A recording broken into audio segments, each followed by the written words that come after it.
Hello बच्चों, मैं स्मिता बिजलवान स्वागत करती हूँ आपका आईपीटी वर्चुअल क्लासरूम में। आशा करती हूँ आप सभी स्वस्थ होंगे और अच्छे से अपनी पढ़ाई कर रहे होंगे। बच्चों, आज हम पढ़ने जा रहे हैं क्लास 12 की केमिस्ट्री। और क्लास 12 केमिस्ट्री में हमारा चैप्टर चल रहा था कोऑर्डिनेशन कंपाउंड। इसी को ही आगे हम आज कंटिन्यू करेंगे।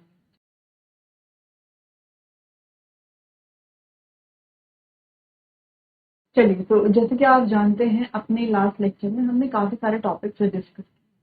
ठीक है, तो यहाँ पर हम आगे बढ़ेंगे और आगे चैप्टर को कंटिन्यू करेंगे।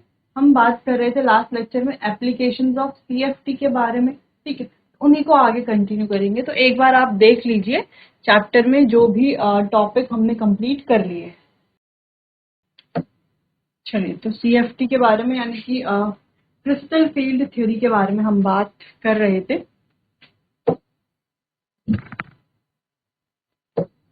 इंटरेक्शन हमने पढ़ लिया था। सिमेट्रिकल फील्ड और एसिमेट्रिकल फील्ड के बारे में हमने बात कर ली थी। सिमेट्रिकल फील्ड क्या है, एसिमेट्रिकल फील्ड क्या है। क्रिस्टल फील्ड स्प्लिटिंग हमने डिस्कस कर लिया था कि क्रिस्टल फील्ड स्प्लिटिंग क्या है, कैसे स्प्लिटिंग होती है। ऑक्टाहेड्रल कॉम्प्लेक्स में ये हमने देख लिया था। यहाँ पर जो एक्सियल सेट है उसकी एनर्जी होती है ज्यादा, जिस वजह से ये चला जाता है ऊपर और T2G आ जाता है नीचे। जबकि टेट्राहेड्रल कॉम्प्लेक्स में जो नॉन एक्सियल सेट है उसकी एनर्जी ज्यादा होती है, जिससे ये चला गया ऊपर और ईजी आ जाता है नीचे। देन हमने देखा कि स्क्वायर प्लेनर में किस तरीके से स्प्लिटिंग होती है। ठीक है, नेक्स्ट फैक्टर्स के बारे में हम बात कर रहे थे अपने लास्ट लेक्चर में कि कौन कौन से फैक्टर हैं जो सीएफएससी यानी क्रिस्टल फील्ड स्प्लिटिंग एनर्जी को अफेक्ट करते हैं। तो यहाँ पर हमने देखा अलग अलग फैक्टर है। पहला ऑक्सीडेशन नंबर।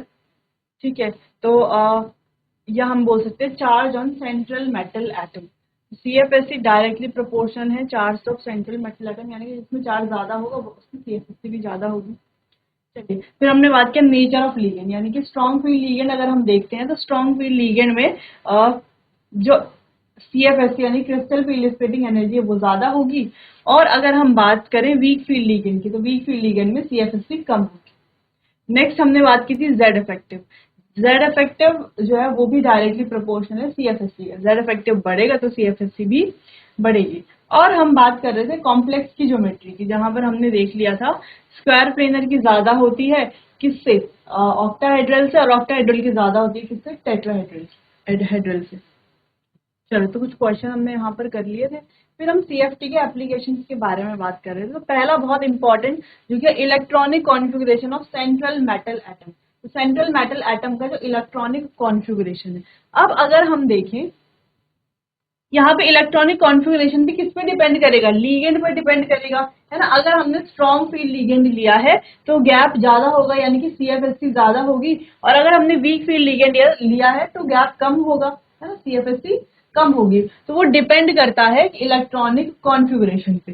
ठीक है, जैसे हम यहाँ पर देख सकते हैं। ठीक है, अगर हमने वीक फील्ड लीगेंड लिया, डी में एक ही इलेक्ट्रॉन है, तो 1 2 3 इन तीन केसेस तक तो सेम रहेगा, स्ट्रॉन्ग फील्ड लीगेंड में भी और वीक फील्ड लीगेंड में भी। लेकिन अगर आप देखिए 4 जब इलेक्ट्रॉन हमें फिल करने होते हैं तो देखो कैसे होता है ये। मान लो यहाँ पर हम ले रहे हैं कोई स्ट्रॉन्ग फील्ड लीगेंड, ऐसे ये हमारे डीजेनरेट ऑर्बिटल्स हैं। ठीक है, और ऐसे स्प्लिटिंग हो रही है Tg,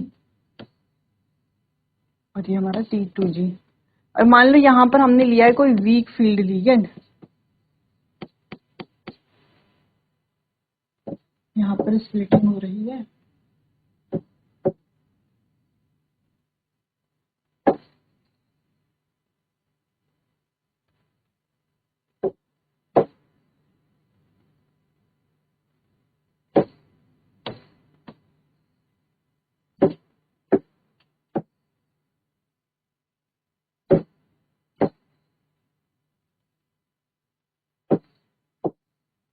ठीक है, अब यहाँ पर इलेक्ट्रॉन की फिलिंग करनी है।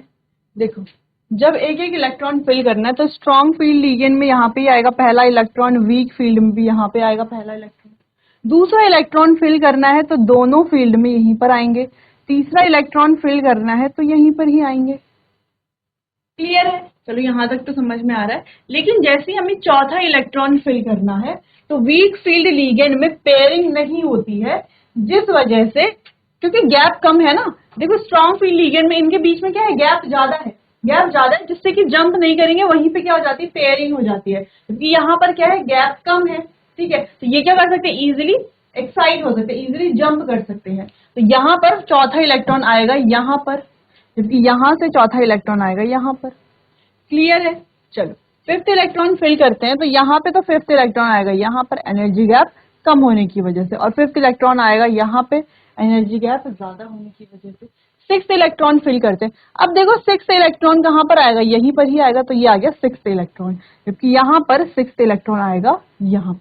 ठीक है, तो क्या अभी तक केस सही चल रहा है। देखो जैसे हमने बात की, अगर हम वीक फील्ड लिगेंड की बात करें तो वीक फील्ड लिगेंड में 4 इलेक्ट्रॉन किस तरीके से भरे गए हैं, अभी हम कितने भर दिए हमने, 6 इलेक्ट्रॉन। तो 6 इलेक्ट्रॉन किस तरीके से भरे गए हैं, 4 और 2 6। तो देखो T2G में 4 इलेक्ट्रॉन है, तो 1 2 3 4, और EG में कितने इलेक्ट्रॉन है, 2 इलेक्ट्रॉन है, ये आ गए। वही यहाँ देखो T2G में कितने, 6, और EG में अभी तक कितना है, 0। EG में क्या अभी तक कोई इलेक्ट्रॉन नहीं आया है, तो 6 इलेक्ट्रॉन तक तो सेम चलेगा, मतलब इस तरीके से होगा। अब बात आती है 7वां इलेक्ट्रॉन की, तो यहाँ पर तो चल ही रहा है, जैसे 7वां इलेक्ट्रॉन यहाँ पर आ गया, यहाँ पर आएगा 7वां इलेक्ट्रॉन, ये आ गया यहाँ पे 8वां इलेक्ट्रॉन, तो यहाँ पर आ गया 8वां इलेक्ट्रॉन। ठीक है, अब ये वाले दो केसेस देखो, ये कैसे हैं, सेम चल रहे हैं क्या 8वें इलेक्ट्रॉन में, है ना। 7 इलेक्ट्रॉन तक अलग अलग केस चल रहा था, लेकिन अब 8वें, जब हमने 8 इलेक्ट्रॉन भर लिए तो दोनों में सेम है ना, 6। यहाँ देखो यहाँ पे कितने हैं, 6, और यहाँ पे कितने हैं, 2। यहाँ पे 6 2, सेम ऐसे ही है, 6 नीचे और 2 EG में, सेम है, बिल्कुल सेम है। चलो अब 9th इलेक्ट्रॉन भरते हैं, तो दोनों में ही 9th इलेक्ट्रॉन यहाँ पर ही आएगा और 10th इलेक्ट्रॉन यहाँ पर ही आएगा, है ना। तो इस तरीके से इलेक्ट्रॉनिक कॉन्फ़िगरेशन में आप ऐसे चेंजेस देख सकते हैं। क्लियर है। चलिए इतना आप नोट कीजिए एक बार, फिर आगे बढ़ते हैं, अदर एप्लीकेशन देखते हैं। चलिए तो आगे बढ़ते हैं। तो यहाँ पर हम CFT की अदर एप्लीकेशंस के बारे में बात कर रहे थे, जहाँ पर हम देख रहे थे, जहाँ पर हम यहाँ पर बात कर रहे थे कि ये हमारे हैं डी ऑर्बिटल, अभी डी जनरेट है, थोड़ा एनर्जी मिलते ही यहाँ पर ये हो जाता है इनका मीन एनर्जी लेवल, जिसको हम क्या बोलते हैं, बैरी सेंटर। ठीक है, तो ये हमारा बैरी सेंटर। अभी तक यहाँ पर value of d orbital is considered 0। अभी भी इस स्टेज में भी क्या है, at this stage whatever is the value of energy of d orbital is considered 0 and it is called barycentre. तो यहाँ पर वैल्यू जो भी है डी ऑर्बिटल की वो अभी भी 0 ही है। ठीक है, तो इसे हम बोलते हैं बैरी सेंटर। नेक्स्ट आगे बढ़ते हैं, देन होती है यहाँ पर स्प्लिटिंग। स्प्लिटिंग में जो हमारा एक्सियल सेट है उसकी एनर्जी ज्यादा होती है, जिससे कि ये ऊपर चला गया और T2G आ गया नीचे। अब T2G की एनर्जी क्या है, बैरी सेंटर से कम है। अगर आपसे पूछा जाए कि बैरी सेंटर से एनर्जी कम किसकी है, ऑक्टाहेड्रल में अगर हम बात करें तो बैरी सेंटर से कम एनर्जी किसकी है, T2G की, और ज्यादा किसकी है, EG की। ठीक है, क्लियर है। चलिए तो यही हमने बात की, जहां पर हमने देखा T स्टैंड करता है फॉर ट्रिपल डीजेनरेट ऑर्बिटल्स और E stand for double degenerate orbitals. ठीक है, चलो यहां तक तो लास्ट लेक्चर में हमने कंप्लीट कर लिया था। अब आगे बढ़ते हैं, नेक्स्ट है the extent of splitting in energies is denoted by delta not या डेल्टा ओ। ठीक है, जहां पर O क्या रिप्रेजेंट कर रहा है, ऑक्टाहेड्रल ज्योमेट्री, जो कि हम पहले भी पढ़ चुके हैं। ठीक है, clear. Due to this splitting, the energy of two EG orbitals will increase by 3/5 of delta naught। ठीक है, तो यहाँ पर क्या हो रहा है, जब ये स्प्लिटिंग हो रही है कि दो EG ऑर्बिटल जो है, जो आप यहाँ पर देख सकते हो, इनकी एनर्जी कितने से बढ़ रही है, 3/5 डेल्टा नॉट। ठीक है, while that of 3 T2G, जबकि जो 3 T2G ऑर्बिटल्स है इनकी एनर्जी बढ़ रही है 2/5 डेल्टा नॉट से।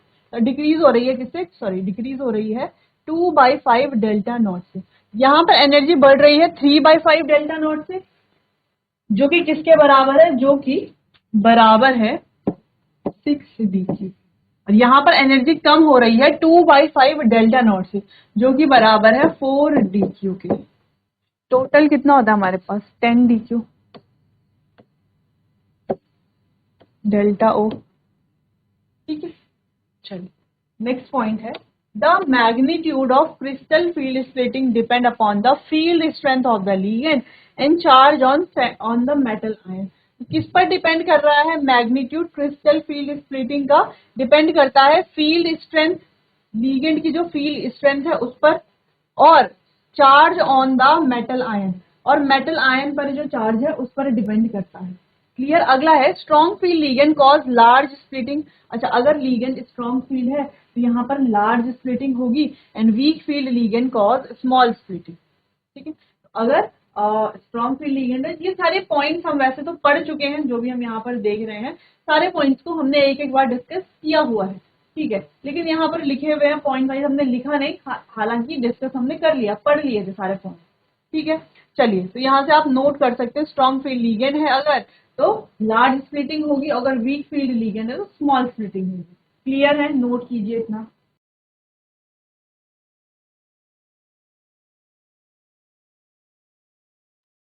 चलो आगे बढ़ते हैं।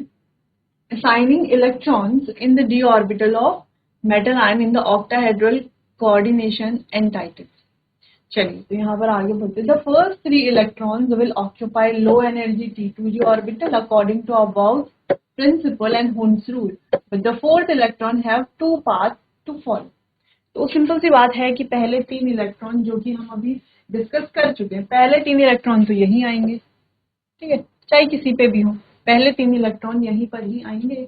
लेकिन नेक्स्ट जो फोर्थ इलेक्ट्रॉन आएगा उसके पास दो रास्ते हैं, है ना? या तो ये नीचे वाले ही ऑर्बिटल्स में आ जाए, ठीक है, या तो ये ऊपर वाले में चला जाए, है ना? लेकिन कौन डिसाइड करेगा ये नीचे वाले में रहेंगे या ऊपर वाले में रहेंगे? ये हमने डिस्कस किया था यहाँ पर, है ना? कहाँ पे डिस्कस किया था? यहाँ पर डिस्कस किया।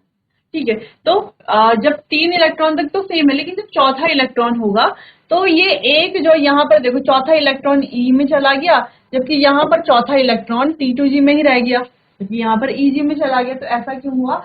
ऐसा हुआ लीगेंड की वजह से। अगर वीक फील्ड लीगेंड है तो एनर्जी गैप कम है, जिससे कि वो जंप कर जाता है और Eg में चला जाएगा, है ना? ऐसा आप समझ सकते हो, समझने के लिए ऐसा आप बोल सकते हो। और अगर स्ट्रॉन्ग फील्ड लीगेंड है तो एनर्जी गैप क्या है? ज्यादा है ना? जो CFSE है वो भी तो ज्यादा है, उसके बीच का जो गैप है वो भी ज्यादा है, जिससे कि इलेक्ट्रॉन जो है किसमें रहेगा? T2g में ही आएगा, जब तक वो तीनों जो ऑर्बिटल्स हैं वो फुली फिल्ड ना हो जाए, तब उसके बाद आगे हम इलेक्ट्रॉन फिल करते हैं। ठीक है, चलो, तो यही यहाँ पर कहा गया है कि दो पाथ है उसके पास। बाकी जैसे अबाउट प्रिंसिपल और हुन्स रूल, तो अबाउट प्रिंसिपल हमने पहले भी पढ़ा हुआ। ये क्या कहता है कि इलेक्ट्रॉन पहले किस में फिल किया जाएगा? जिसमें एनर्जी कम है। ठीक है, जिसमें एनर्जी क्या है? कम है। और दूसरा ये कि इलेक्ट्रॉन जब हम फिल करते हैं तो कैसे होनी चाहिए? उनकी स्पिन अपोजिट, मतलब यानी कि जब हम एक ही ऑर्बिटल में इलेक्ट्रॉन दो इलेक्ट्रॉन फिल करेंगे तो उनकी जो स्पिन है वो कैसी होनी चाहिए? अपोजिट, यानी कि एक अगर माइनस हाफ है तो दूसरा प्लस हाफ होना चाहिए। तो स्पिन कैसी होनी चाहिए? अपोजिट होनी चाहिए। और एक उसमें क्लियर है? तो इस तरीके से हम फिल करते हैं ना इलेक्ट्रॉन, तो दो इलेक्ट्रॉन फिल करते हैं इस तरीके से। ठीक है, बाकी जो बाउस प्रिंसिपल है कि इलेक्ट्रॉन पहले उसमें फिल किए जाएंगे जिसकी एनर्जी कम हो। ठीक है, चलो, तो यहाँ पर जैसे कि हमने कहा कि दो पाथ हैं इसके पास। पाथ है, कौन डिसाइड करेगा? लीगेंड, वीक फील्ड लीगेंड या strong field ligand. Week field ligand है तो high spin complex, strong field ligand है तो लो स्पिन कॉम्प्लेक्स। तो देखो, if the value of delta not is lesser than pairing energy. Pairing energy क्या है? Pair करने के लिए जो एनर्जी चाहिए उसी को बोल रहे हैं पेयरिंग एनर्जी। तो अगर ये डेल्टा ओ की जो वैल्यू है ये पेयरिंग एनर्जी से कम है in case of splitting by weak field ligand, जो वीक फील्ड लीगेंड के केस में होगा, then the fourth electron will not be paired but occupy one of the Eg orbitals. तो क्या होगा? अगर एनर्जी लेस होगी पेयरिंग एनर्जी, है ना? अगर डेल्टा नॉट जो है यानी कि डेल्टा ओ जो है उसकी एनर्जी कम होगी पेयरिंग एनर्जी से, तो जो चौथा इलेक्ट्रॉन आएगा वो कहाँ पर जाएगा? Eg में चला जाएगा। इस वजह से हमें मिलेगा एक high spin complex with weak field ligand. तो हाई स्पिन कॉम्प्लेक्स कब मिलेगा? जब लीगेंड कैसा है? वीक फील्ड लीगेंड है, यानी कि WFL अगर है तो हमें हाई स्पिन कॉम्प्लेक्स मिलेगा। सिंपल सी बात है। if the value of delta naught is greater than pairing energy, और अगर डेल्टा नॉट डेल्टा ओ जो भी है इसकी वैल्यू अगर पेयरिंग एनर्जी से ज्यादा है, जो कब होता है in case of splitting bye strong field ligand, जो कब होता है स्ट्रॉन्ग फील्ड लिगेंड के स्प्लिटिंग के केस में होता है। स्ट्रॉन्ग फील्ड लिगेंड है तो उसकी पेयरिंग एनर्जी भी क्या होगी, ज्यादा होगी, सॉरी उसकी पेयरिंग एनर्जी क्या होगी, कम होगी, और डेल्टा ओ ज्यादा होगा। अगर वीक फील्ड लिगेंड है तो पेयरिंग एनर्जी क्या होगी, ज्यादा होगी, और डेल्टा ओ क्या होगा, कम होगा। ठीक है, चलो then the fourth electron will be paired, तब यहाँ पर फोर्थ इलेक्ट्रॉन पेयर होगा up in T2g and will not move in the higher energy easy orbital. Thus we get a low spin complex and high with strong field ligand. तो simple सी बात है, यहीं पर से समझ लेंगे, ये पढ़ने की जरूरत भी नहीं। तो यहाँ से क्या समझ लेंगे, देखो अगर वीक फील्ड लीगेंड है, ठीक है, तो ये बनाएगा एक हाई स्पिन कॉम्प्लेक्स, और अगर स्ट्रॉन्ग फील्ड लीगेंड है तो ये बनाएगा एक लो स्पिन कॉम्प्लेक्स। अगर वीक फील्ड लीगेंड हमने लिया है तो इलेक्ट्रॉन जो है वो क्या करेगा, एक इलेक्ट्रॉन, अगर चौथा इलेक्ट्रॉन फिल करना है तो वो ईजी में जाएगा, यानी कि यहाँ पर पेयरिंग नहीं होगी।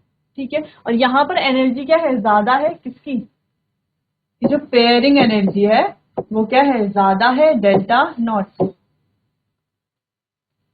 है ना, लिखा है ना यहाँ पे delta not is less than pairing energy.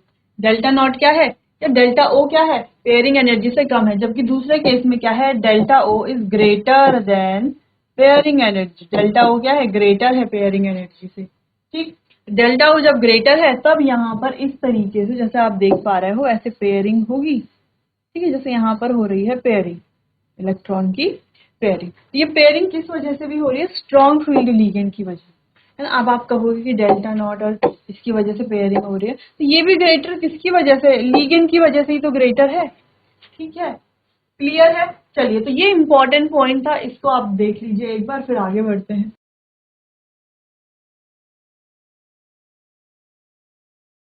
चलो आगे बढ़ते हैं। Next it occurs in following step. तो देखो कैसे कैसे होता है, metal remains at the centre of tetrahedron, metal जो है सेंटर में रहता है टेट्राहेड्रॉन की। Then ligand approaches spherically towards the metal and the energy of all the 5d orbital is raised equally due to repulsion between ligand electron and d orbital electron of metal. तो ligand approach करता है spherically towards the metal and the energy of all the 5d orbitals is raised equally. तो जो 5 orbitals है उनकी energy equally raised होती है। ठीक है, due to repulsion between ligand electron and d orbital electron of metals, equally rate कैसे होती है, due to repulsion between ligand electron और डी ऑर्बिटल इलेक्ट्रॉन के रिपल्शन की वजह से। ठीक है, फिर क्रिस्टल फील्ड स्प्लिटिंग में क्या है, इन tetrahedral symmetry the ligand approach the central metal not along the XYZ axis but they lie in between them. तो ये एक्स एक्सिस के अलोंग अप्रोच नहीं कर रहे हैं। ठीक है, कैसे कर रहे हैं, but they lie in between them, ये क्या कर रहे हैं, वहां पर लाई कर रहे हैं। Therefore the d orbital which lie in between the axes like dxy dyz and dzx experience more repulsion, जिस वजह से dxy और dyz क्या करते हैं, ज्यादा रिपल्शन एक्सपीरियंस करते हैं, और dx² minus y² and dz² come repulsion experience करते हैं इनके कंपैरिजन में। अब जो ज्यादा रिपल्शन एक्सपीरियंस कर रहा होगा, एनर्जी बढ़ेगी, फिर वो क्या करेंगे, एक्साइट हो जाएंगे, यानी कि यहाँ पर ये ऊपर आ जाएगा हमारा T2g, और जो Eg है वो बैरी सेंटर से नीचे रहेगा। ठीक है, thus dxy dyz and dzx makes higher energy level T2g whereas the remaining two make lower energy level that is called Eg। जैसे हमने अभी कहा कि जो हायर एनर्जी लेवल है वहां पर क्या आएगा T2g, और जो लोअर एनर्जी लेवल है वहां पर क्या आएगा Eg। तो ये प्रोसेस भी सेम है। वैसे तो हम टेट्राहेड्रल कॉम्प्लेक्सेस के बारे में भी पढ़ लिया है हमने, यहाँ पर भी टेट्राहेड्रल कॉम्प्लेक्सेस के बारे में भी हमने बात की कि कैसे यहाँ पर स्प्लिटिंग होती है। सेम देखो केस दोनों में क्या है, अपोजिट है। ठीक है, ऐसा भी हम कह सकते हैं। तो इस तरीके से भी अगर आप समझेंगे, ठीक है, तो आपको अच्छे से समझ में आएगा। अच्छा, दूसरी चीज ये है कि बहुत सारे बच्चे कंफ्यूज हो जाते हैं कि T2g या Eg ऐसे मतलब कैसे याद रखेंगे, क्योंकि कंफ्यूजन हो जाता है ना। कभी कभी हम ये वाला जो एनर्जी ऑर्बिटल डायग्राम है, ये वाला हम किसके लिए बना देते हैं, ये वाला हम जो है कभी कभी ऑक्टाहेड्रल के लिए बना देते हैं। तो ऐसी मिस्टेक नहीं करनी है, बस ध्यान रखना है कि जो ऑक्टाहेड्रल है उसमें Eg की एनर्जी ज्यादा होगी, और जो टेट्राहेड्रल है इसमें T2g की एनर्जी। क्लियर है, चलिए इतना नोट कीजिए।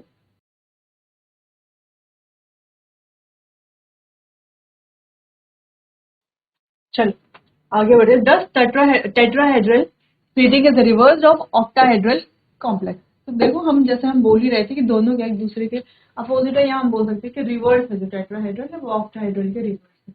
वहाँ पे Eg की एनर्जी ज्यादा होती है, यहाँ पे T2 की।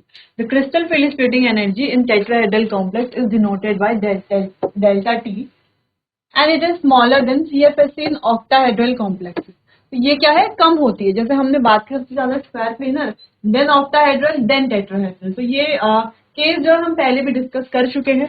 Due to smaller value of delta T, pairing energy is always greater than delta T. Therefore the third electron chooses to go in T2g orbital instead of being paired। तो वैसे यहाँ पर भी होगा कि जो थर्ड इलेक्ट्रॉन है वो क्या करेगा, हायर उसमें जाएगा instead of pairing. Hence low spin tetrahedral complexes are rarely observe.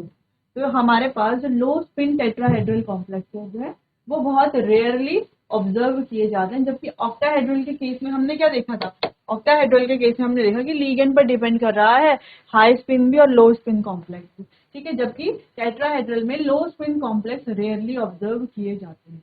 Clear है। चलिए तो ये आप एक बार देख लीजिए और ये पॉइंट आपको नोट कर लेना है।